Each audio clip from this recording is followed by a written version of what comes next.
The stars looked different tonight, but Hyunwoo Kim did not know why. He sat in his small office at Seoul National University, staring at numbers on his computer screen. The numbers were wrong. They had been wrong for 3 days now. Hyunwoo was a scientist who studied space. He looked for signs of life beyond Earth. For 20 years he had found nothing. But now something was there, something that should not be there. He rubbed his tired eyes and looked at the screen again. The electromagnetic readings from the upper atmosphere showed strange patterns. It was like invisible lightning was dancing in the sky, but there were no storms, no solar activity. Nothing that could explain what he was seeing. Still here, Hyunwoo? So-min Park walked into his office carrying 2 cups of coffee. She was his research partner and one of his oldest friends. They had worked together for 10 years, studying the empty space around Earth. "Look at this," Hyunwoo said, pointing at his screen. "These readings started 3 days ago. They are getting stronger." So-min sat down and looked at the data. She frowned. "Solar activity," she said after a moment. "It has to be. The sun has been active lately." "No." Hyunwoo shook his head. "I checked. The solar weather is calm. This is something else. What else could it be?" So-min asked. She sipped her coffee and looked at her friend with worried eyes. "You have been working too much. When did you last go home?" Hyunwoo could not remember. He had been sleeping in his office for days, watching the strange readings grow stronger. "This is important, So-min. Something is up there." Far above them, in the cold darkness of space, massive ships hung invisible against the stars. The Veltar Empire had arrived 3 days ago, just as Hyunwoo's instruments had begun detecting their presence. But the ships were hidden behind technology that bent light around them, like water around a stone. Commander Thexla stood on the bridge of the lead ship, looking down at the blue and green world below. Earth looked peaceful from this distance. The humans had no idea death was waiting above their heads. "Report," Thexla commanded. His voice was like grinding stone. "The planet shows no signs of advanced detection systems," said Officer Krelnax. "Their technology is primitive. They still use radio waves and chemical rockets. No energy shields. No plasma weapons. They are exactly as our scouts described." Thexla nodded. The Veltar Empire had conquered 47 worlds. Each conquest had followed the same pattern. First, they would study their target for weeks or months. Then they would strike fast and hard, destroying all military resistance in the first hour. After that, the survivors would surrender. It always worked. "What of their military strength?" Thexla asked. "Divided into small nations that fight among themselves," Krelnax replied. "No unified command. No space-based defenses. Their weapons are crude. Metal projectiles and chemical explosives. They pose no threat to our forces." Through the ship's sensors, Thexla watched the lights of human cities twinkling on the night side of the planet. Millions of humans lived down there, going about their simple lives, not knowing that tomorrow would be their last day of freedom. The Veltar were tall, nearly 9 feet in height with hard shell-like skin and 4 powerful arms. They had evolved on a harsh world where only the strongest survived. For 1,000 years they had spread across the galaxy, taking what they wanted from weaker species. "Begin the final survey," Thexla ordered.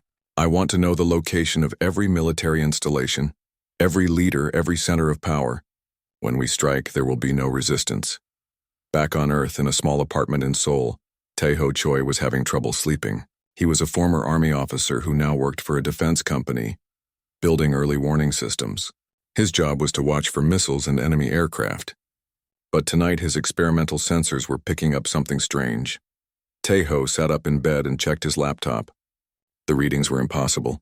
His sensors detected massive objects in high orbit, but radar showed nothing. Infrared showed nothing. Visual cameras showed nothing.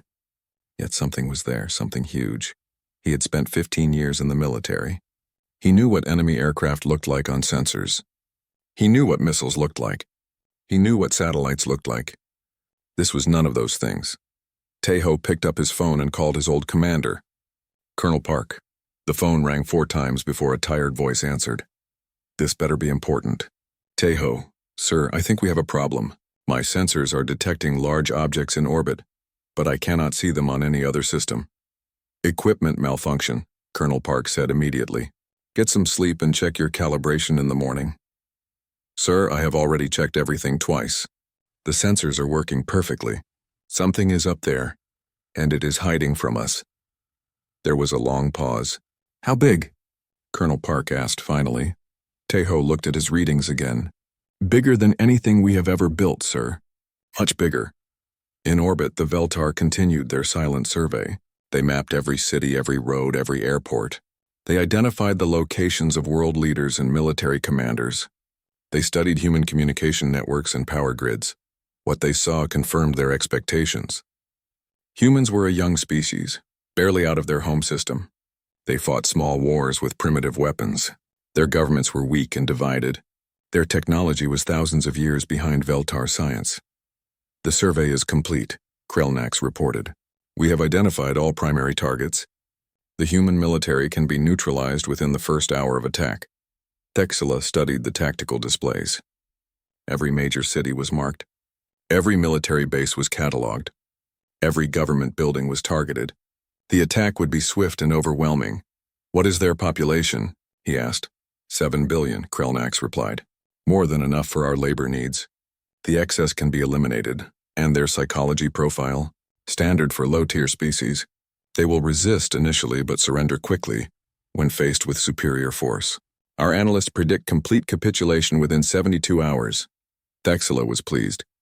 This would be another easy conquest. The humans would provide millions of workers for the Empire's expansion. Their planet would become a resource extraction site. Their culture would be forgotten within a generation. Signal the fleet, he commanded. Prepare for invasion. We attack at dawn, their local time. Below them, dawn was already breaking over Asia. In Seoul, Hyunwoo Kim was still in his office, still staring at his impossible readings. The electromagnetic disturbances were getting stronger every hour. Whatever was up there, it was preparing for something. So Min found him there in the morning, asleep at his desk with his head on his keyboard. She shook him gently awake. Any change? She asked, though she already knew the answer from looking at his screen. It is getting worse, Hyunwoo said, rubbing his neck. Look at these readings. Something big is about to happen. Across the city, Tae-ho Choi was on the phone with every contact he had in the military and government. None of them believed him.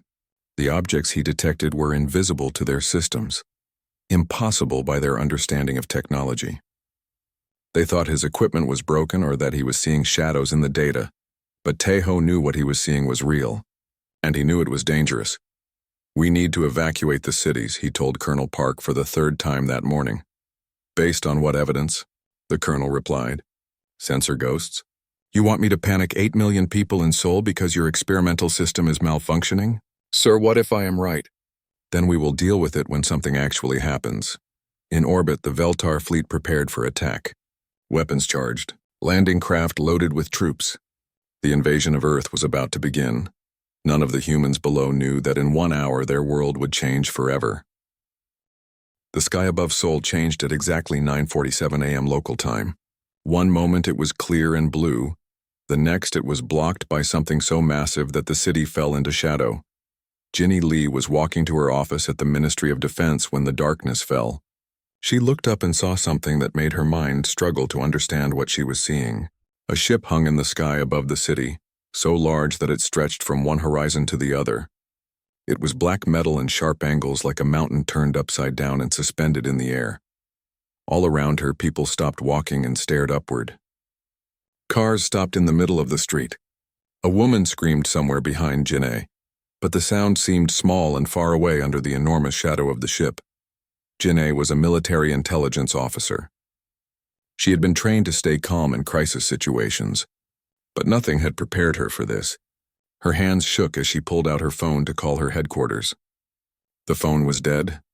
No signal. The same thing was happening all over Earth.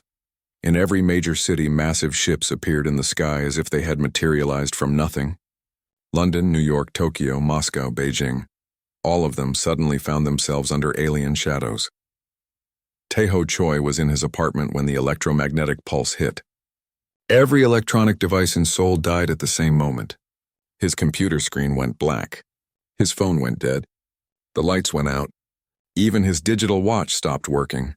He ran to his window and looked up at the ship above the city. Now he understood what his sensors had been detecting. The aliens had been there for days, watching, planning, and now they had revealed themselves. From his window, he could see smaller ships separating from the main vessel like seeds falling from a tree. They were coming down to the surface. The invasion was beginning.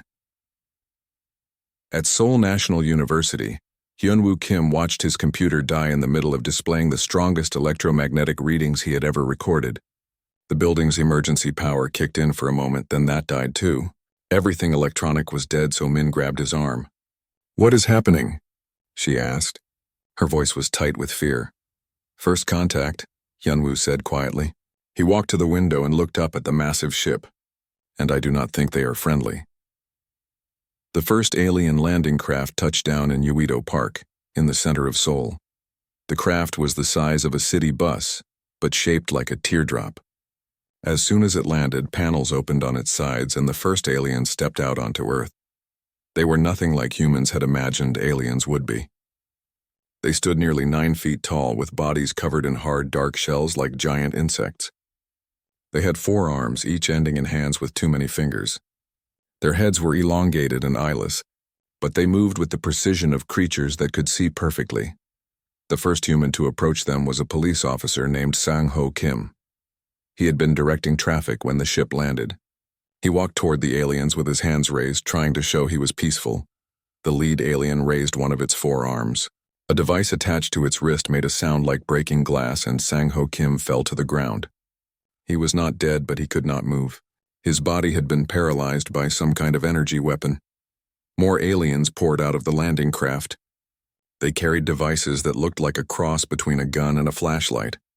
When they pointed these at humans, the humans fell down and could not move. Within minutes, dozens of people in the park were lying on the ground, conscious but unable to move their bodies. Jin-A Lee reached the Ministry of Defense building just as the first reports started coming in from around the world. Every major city was under attack. The aliens had struck simultaneously across the globe. All electronic communications were down. All power grids were dead. Modern civilization had been shut off like a light switch. Minister Dong-sik Park was in the building's emergency command center when Jin-A arrived. The center ran on old-style backup power that had survived the electromagnetic pulse. Radio communications were working, but barely. "What do we know?" Jin-A asked. "Ships over every major population center," the minister replied. His face was pale. "Landing craft deploying troops. No demands, no communication attempts. They are just taking control." "What about our military response?" Minister Park laughed, but there was no humor in it. "What response? Every modern weapon system is dead. Our fighters cannot start their engines. Our tanks are disabled. Our command and control systems are gone. We have been reduced to the technology level of 50 years ago in the span of 5 minutes." Across the city, the alien ground forces worked with terrifying efficiency. They moved through the streets in organized groups using their paralysis weapons on any human they encountered. They did not seem interested in killing people, only in making them helpless. Dong Hyun Nam was working in his rice fields in the mountains outside Seoul when he saw the great ship appear over the city. From his distance, it looked like a dark cloud that had settled over the capital, but he could see the smaller craft moving between the ship and the ground like insects around a hive. His neighbor, Mi Young-kwon, came running across the field toward him. She was a former Special Forces soldier who had retired to the countryside after leaving the army. "Dong-hyun," she called. "Get inside." "Something is happening." They watched from his farmhouse as explosions bloomed around the military bases in the distance. The aliens were systematically destroying South Korea's defense infrastructure. Air Force bases, army installations, naval facilities, all of them disappeared under precise energy strikes. "They know exactly where everything is," Mi-young said quietly. "They have been watching us for a long time." In Seoul, the alien forces had divided the city into sections. They herded humans into large groups and forced them to walk toward collection points. Anyone who resisted was paralyzed and carried by the aliens. The aliens did not speak to the humans. They communicated with each other using sounds that were like metal scraping against stone, but they had translation devices attached to their armor, and these occasionally spoke in broken Korean. "You comply," the devices would say. "Resistance brings termination. You comply now." Jin-A Lee found herself part of a group of several hundred humans being herded through the streets toward Seoul Station. The aliens had turned the train station into a processing center. Humans were being divided into groups based on age and physical condition. She watched as government officials and military officers were separated from the general population. These people were taken to special holding areas. Jin'e realized the aliens had detailed intelligence about human society. They knew who the leaders were. As night fell, the aliens set up lights around their positions. The lights were harsh and blue, nothing like human lighting. They made everything look cold and alien. From hidden speakers throughout the city, the alien translation devices began to broadcast a message. It was repeated in every human language. Humans of Earth, your planet is now territory of the Veltar Empire. You will be processed for labor assignments. Compliance ensures survival. Resistance brings termination. Your governments no longer exist. Your military forces have been neutralized. Accept your new status. In the mountains, Myung Kwan listened to the broadcast on Donghyun's battery-powered radio. Her face was hard with anger. Labor assignments, she said. They are turning us into slaves. What can we do? Donghyun asked. You saw what happened to our military. Myung was quiet for a moment. Then she said, the military thought like soldiers. They tried to fight these aliens like they were fighting another human army. But these are not humans. We need to think differently. How? Like guerrillas. Like hunters. Like people who have nothing left to lose. Back in Seoul, the alien forces had established control over the entire city in less than 12 hours. Their strategy had been perfect. By disabling all modern technology first, they had reduced humanity to the level of primitive tribes with no way to coordinate resistance. The Veltar had done this 47 times before, on 47 different worlds. It always worked the same way. Shock, paralysis, then acceptance. Within a few days, the surviving humans would accept their fate as laborers for the Empire. Commander Thexla stood in what had been the Blue House, the residence of South Korea's president. The human leader had been captured along with his entire government. They would be kept alive as symbols of human surrender. Resistance? Thexla asked his officers. Minimal, Krelnax replied. Some humans attempted to hide, but we are locating them systematically. There have been no organized military actions. The electromagnetic pulse was completely effective. Good. Begin the second phase. Start processing the humans for work assignments. The healthy adults go to the labor camps. The elderly and weak can be disposed of. Children under 12 will be sent to the Empire for training as servants. What about the human scientists and engineers? Keep them alive. They may have useful knowledge about this planet's resources. By midnight, the first day of the invasion was over. The aliens controlled every major city on Earth. Governments had surrendered or been destroyed. Military forces were neutralized. Millions of humans had been captured and were waiting to be processed. From orbit, Earth looked peaceful again. The Veltar ships maintained their positions over the major population centers, ready to destroy any sign of resistance. 3 months had passed since the invasion, and Commander Thexla was confused. This was not how conquests were supposed to go. Standing in his command center overlooking Seoul, he studied the reports coming in from across Earth. The humans should have accepted their defeat by now. Every other species had, but these creatures kept fighting in ways that made no sense. Report on the resistance activities, he commanded. Officer Krelnax approached with a data tablet.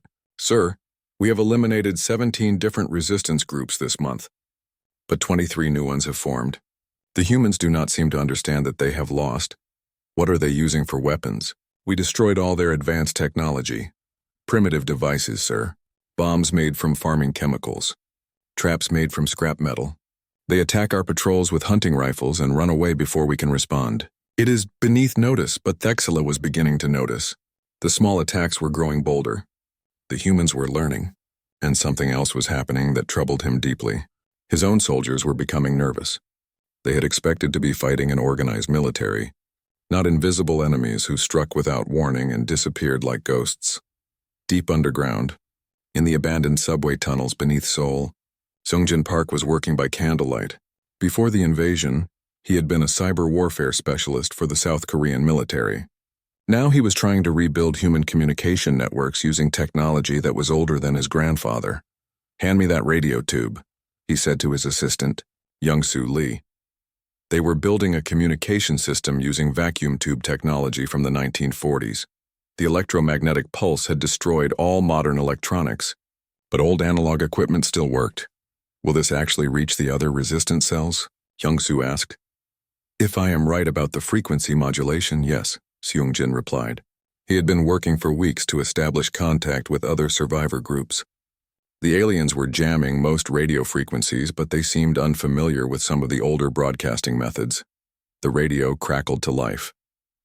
Through the static, they heard a voice speaking Korean. This is Mountain Fox calling any stations. We are located north of Seoul. We have 42 people and limited supplies. Seung-jin grabbed the microphone. Mountain Fox, this is Underground Station. We copy your transmission. Stand by for coordination information. For the first time since the invasion, resistance groups were talking to each other. In a laboratory hidden in the basement of a destroyed hospital, Hee Jin-yu was making a disturbing discovery. She had been studying captured alien equipment with Woo Bin Kim, a tactical engineer who had escaped from Seoul during the first day of the invasion. Look at these behavioral prediction algorithms, she said, pointing to patterns in the alien computer code they had managed to access. They are trying to predict what we will do next based on psychological models. Are the models accurate? Woo Bin asked. That is the strange thing. They were accurate for the first few weeks, but now they are completely wrong. The aliens keep expecting us to surrender or hide, but we keep attacking instead. Hyejin had discovered something important about human psychology that even humans did not fully understand. Under extreme stress, when everything seemed hopeless, humans did not become predictable. They became the opposite. They started taking risks that no logical creature would take. Their models assume logical behavior, she continued. They cannot understand why we keep fighting when we have no chance of winning. Maybe that is our advantage, Woo Bin suggested. They think like machines. We think like humans. In the mountains north of Seoul, Mi Young Kwan had turned Dong Hyun Nam's farm into a training camp for resistance fighters. She had 23 people now, including several former soldiers who had escaped from the cities. The aliens have patterns, she explained to her newest recruits. They patrol the same routes at the same times. They check the same buildings in the same order. They think like an army, so we have to think like hunters. Her team had been conducting hit-and-run attacks on alien supply convoys. They would plant explosives made from farm chemicals, trigger them when the aliens passed, then disappear into the forest before the enemy could respond.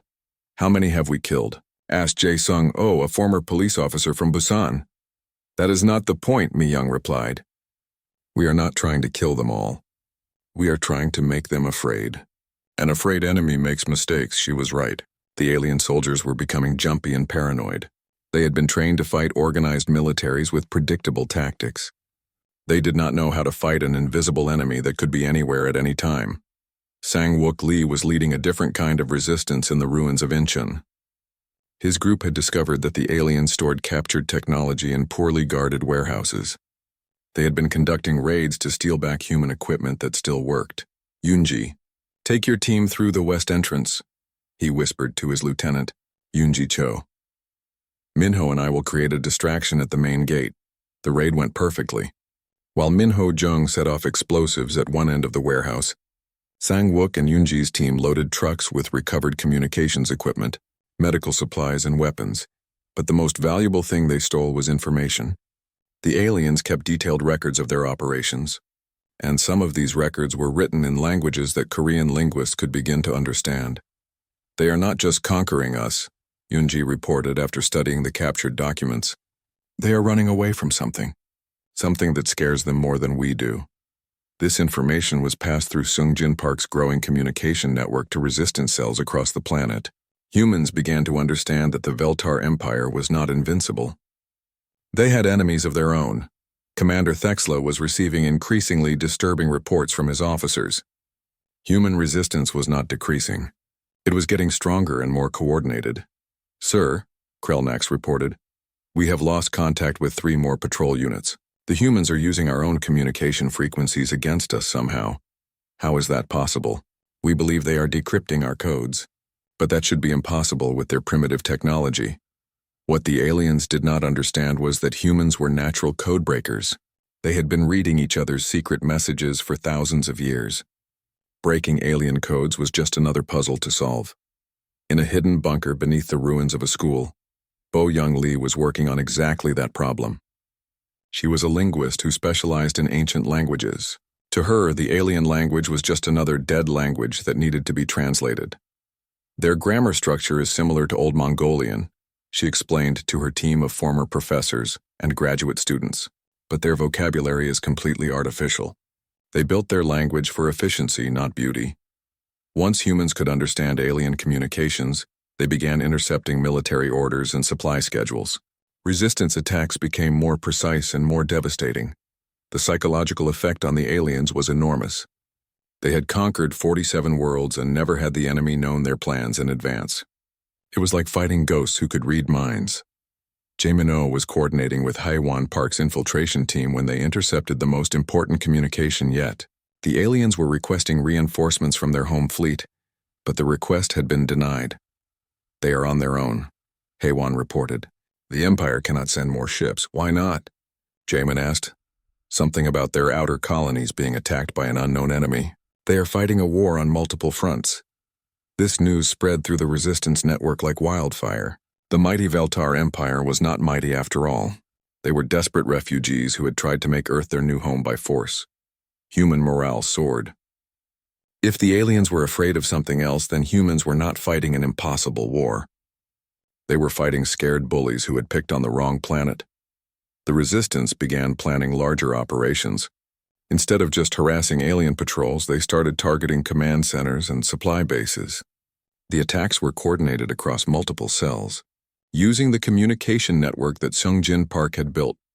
We are ready for Operation Prometheus, Mi Young-kwan reported during a resistance leadership meeting held in an abandoned mine shaft. Representatives from 30 different groups had gathered to plan their next move. Simultaneous strikes on every alien command post in South Korea. Sang-wook Lee confirmed. If we can cut off their communications for even a few hours, we can rescue thousands of prisoners. The aliens will respond with massive retaliation, warned Hee Jin-yu. Are we prepared for that? We have been living with massive retaliation for 3 months, replied Jin-A Lee, who had escaped from an alien detention center 2 weeks earlier. At least now we will be fighting back. The meeting ended with a decision to launch the operation in 48 hours. Every resistance cell on the planet would attack at the same time, using weapons they had captured, communications they had rebuilt, and tactics the aliens could not predict. Commander Thexla did not know it yet, but his perfect conquest was about to become his worst nightmare. The humans had learned something that no other species in the galaxy had figured out. They had learned that the Veltar Empire was not invincible. 6 months after the invasion, the impossible was happening. Earth's resistance forces were winning. Ji-hoon Kang stood in what used to be a subway maintenance tunnel, now converted into a weapons laboratory. He was staring at something that should not exist, a human spacecraft powered by alien technology. Are you sure this will work? Asked Yu-Jin Shin, the quantum physicist who had helped him reverse engineer the propulsion system they had stolen from a crashed alien scout ship. The math is solid, Ji-hoon replied. We have figured out how their gravity manipulation works. This ship should be able to reach orbit and fight on equal terms with their fleet. It had taken months of dangerous raids to gather the necessary alien technology. Human engineers and scientists, working with tools made from scrap metal and powered by car batteries, had accomplished what the Veltar thought was impossible. They had built their own starship. The resistance had changed in the past 6 months. What had started as scattered groups of survivors had become something the aliens had never faced before. A coordinated global insurgency that was getting stronger instead of weaker. Kyung-soo. Han was the reason for this coordination. From his hidden command center in the ruins of Busan, he had organized the largest resistance network in human history. Using Sungjin Park's communication system, he could coordinate attacks across every continent simultaneously. Status report from all sectors, he spoke into the microphone. European sector reporting, came the reply in English. London cell has captured an alien command post. Berlin cell has freed 3,000 prisoners. African sector reporting. Lagos cell has destroyed 2 supply convoys. Cape Town cell has established contact with alien defectors. Alien defectors? Kyung-soo asked. This was new, yes sir. Some of the Veltar soldiers are refusing orders. They want to surrender to human forces. This was something no one had expected, but it made sense when Kyung-soo thought about it. The aliens had come to Earth expecting an easy conquest. Instead, They had found themselves trapped in an endless war against an enemy they could not understand or defeat. Soo Young Kim had expanded the communication network beyond anything the aliens thought possible. Her team had not only rebuilt human communications, but had learned to hack alien systems as well. "We are intercepting all their military traffic now," she reported to Kyung-soo. "They cannot move a single patrol without us knowing about it in advance." "What are they saying to each other?" "They are scared," Soo-young replied. "Their soldiers are requesting transfers off Earth. Their commanders are reporting to their fleet that humans are an anomalous species that does not follow standard conquest protocols." "Meaning what?"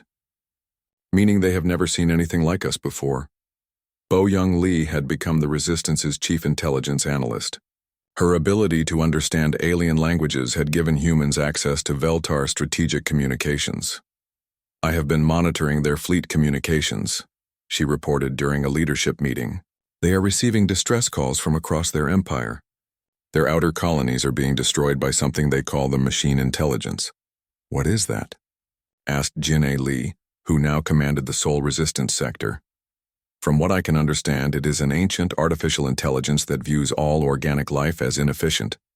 The Veltar Empire has been retreating toward the galactic core, conquering planets to use as resources for their war effort." "So they invaded Earth because they needed slaves and materials?" "Exactly. But now they are trapped here, fighting us instead of running from their real enemy." This intelligence had changed everything about the resistance strategy. Instead of just trying to drive the aliens away, humans were now working to capture as many alien soldiers and ships as possible.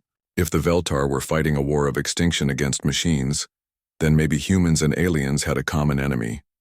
Chang Min-yoon had emerged as the Resistance's master interrogator. He had learned to speak the alien language fluently and had been questioning captured Veltar soldiers. "They are amazed that we keep fighting," he reported. "Every other species they have conquered has surrendered after the initial defeat.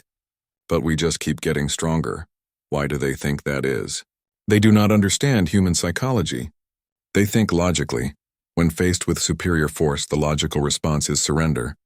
But humans do not think logically when they are angry." "And we are angry?" Changmin smiled grimly. "We are the angriest species they have ever encountered." The Resistance had learned something important about the Veltar weakness. Their entire military strategy was based on overwhelming initial force followed by psychological surrender. They had no experience with long-term guerrilla warfare. More importantly, their command structure was rigid and hierarchical. When human forces disrupted their communications, individual alien units did not know how to adapt. They would continue following their last orders even when those orders made no sense. Sun Woo-Baek had been analyzing captured alien databases with Ye Jin Lim, and what they had discovered was staggering. "The Veltar Empire has never fought a defensive war," Sun Woo reported. "For 1,000 years they have only conquered. They have no experience with being invaded themselves. What does that mean for us? It means they do not know how to lose. More importantly, they do not know how to retreat strategically.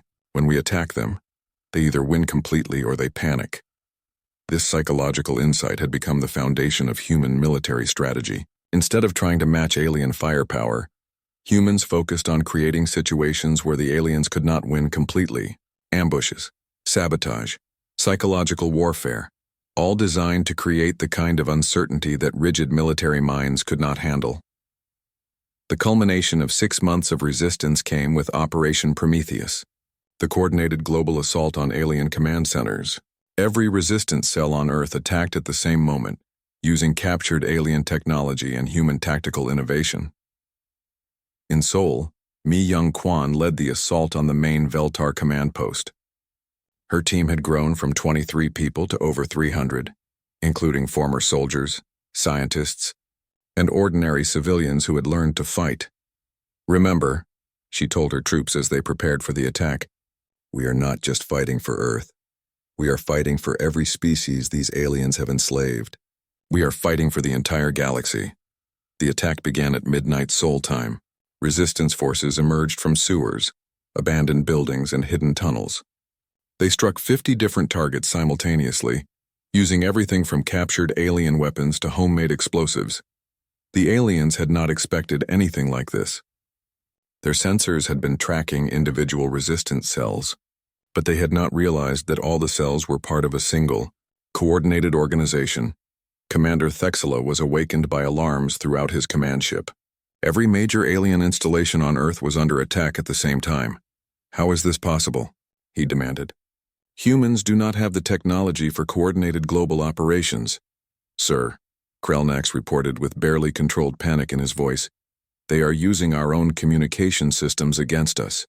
They have been listening to our conversations and planning this attack for months. Deploy all reserve forces. Crush these insects." "Sir, our reserve forces are already engaged. The humans are attacking everywhere at once. We do not have enough troops to defend all positions." For the first time since arriving at Earth, Commander Thexila felt something he had not experienced in 1,000 years of conquest. He felt afraid. The human assault was succeeding beyond all expectations. Alien command posts fell one after another. Prisoner camps were liberated. Supply depots were destroyed. Most importantly, humans were capturing intact alien technology and learning to use it against its creators. By dawn, the Resistance controlled more territory than the aliens for the first time since the invasion. But more importantly, they had captured something invaluable: a complete alien database containing the location and strength of every Veltar military unit on Earth. "We know where they all are now," Sang-Wook Lee reported to the Resistance leadership. "We can hunt them down one by one." "And we know something else," added Bo-Young Lee. "I have been reading their fleet communications. The Veltar High Council has sent them an ultimatum. Either complete the conquest of Earth within 30 days or evacuate and leave this sector to the machine intelligence." "So they are on a deadline?" "More than that. If they fail here, they lose their entire refuge fleet. Earth is their last hope for survival as a species."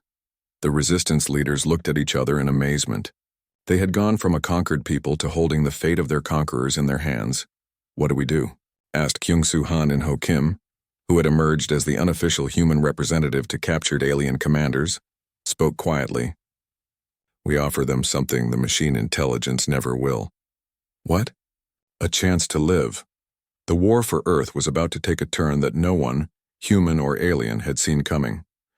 The final assault came 3 weeks after Operation Prometheus, and it lasted only 6 hours.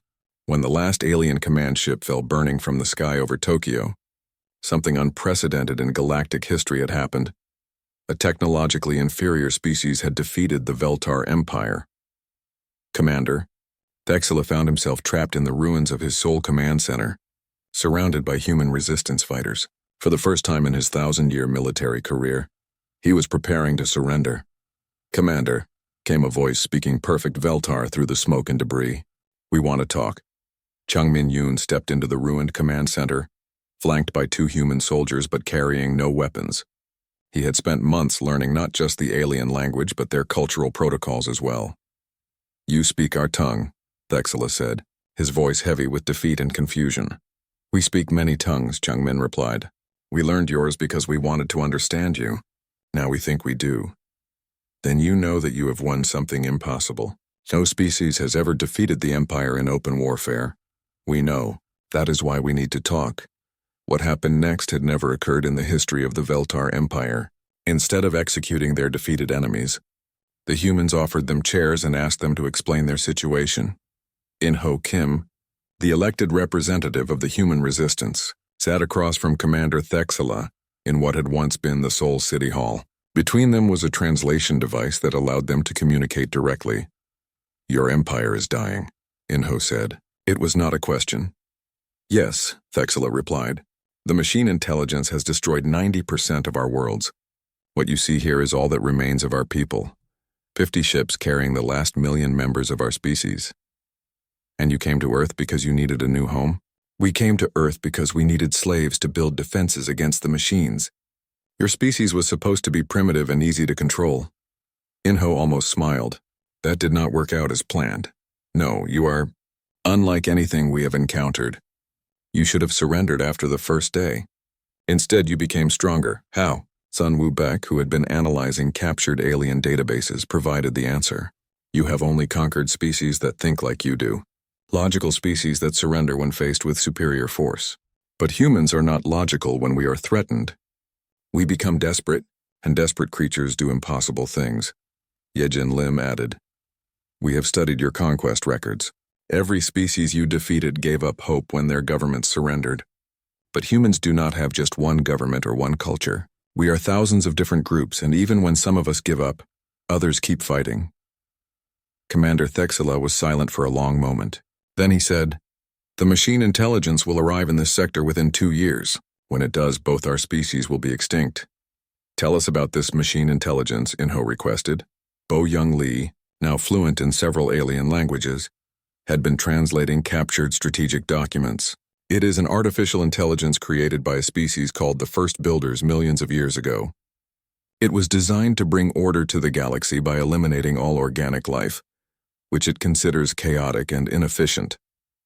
It cannot be negotiated with or defeated by conventional warfare." Thexla continued. "It converts entire solar systems into computing resources and weapons factories. It has been expanding outward from the galactic core for 10,000 years. "How have you survived against it for so long?" Changmin asked. "By running. Always running.